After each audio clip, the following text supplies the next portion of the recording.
I-explain po sana yung mga benefits ng isang GSIS pensioner. Thanks.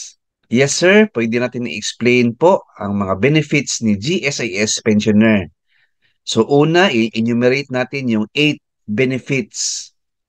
At may mga example tayo and amount. Alright? Please watch the full video. Ito na po. So ito yung mga benefits ng old age pensioner ni GSIS. Number one, basic monthly pension for life.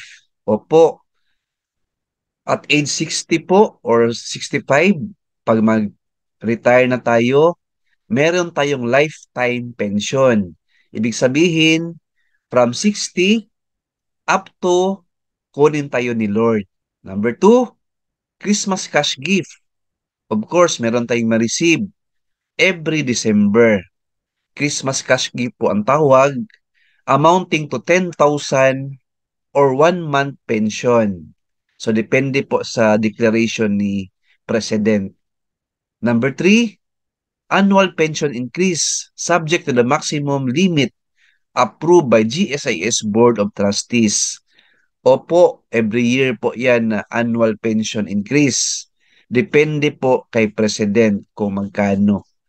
Number four, milestone benefit given on their 90th, 95th, and 100th birthday. Opo, pag mag-age tayo ng 90, meron tayong ma-receive po na 20,000.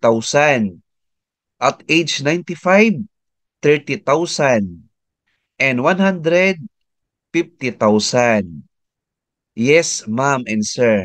Yan po ang na-research natin sa GSIS website. Number 5, funeral benefit. Opo, pag kunin na tayo ni Lord, meron tayong ma-receive na funeral benefit amounting to 30,000.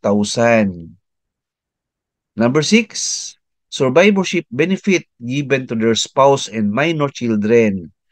Opo, automatic yan pag kunin tayo ni Lord.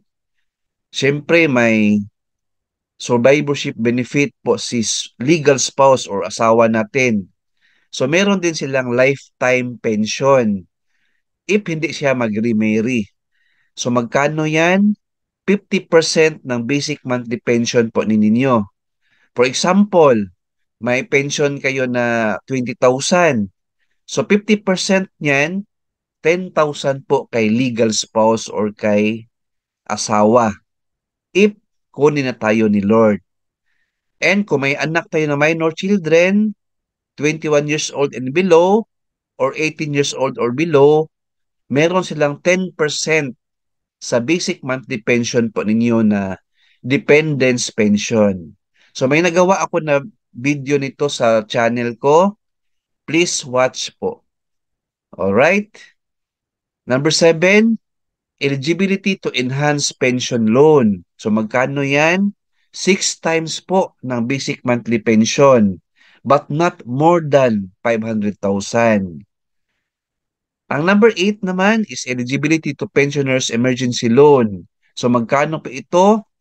4 times ng basic monthly pension nyo, but not higher than 60,000. Ayan po ang 8 benefits ng old age pensioners. Hope na nasagot ko yung question nyo, sir. So if you like this video, please share. Alright? And keep watching my YouTube channel. Please like, share this video, and subscribe my YouTube channel. Thank you, God bless, and 2 thumbs up.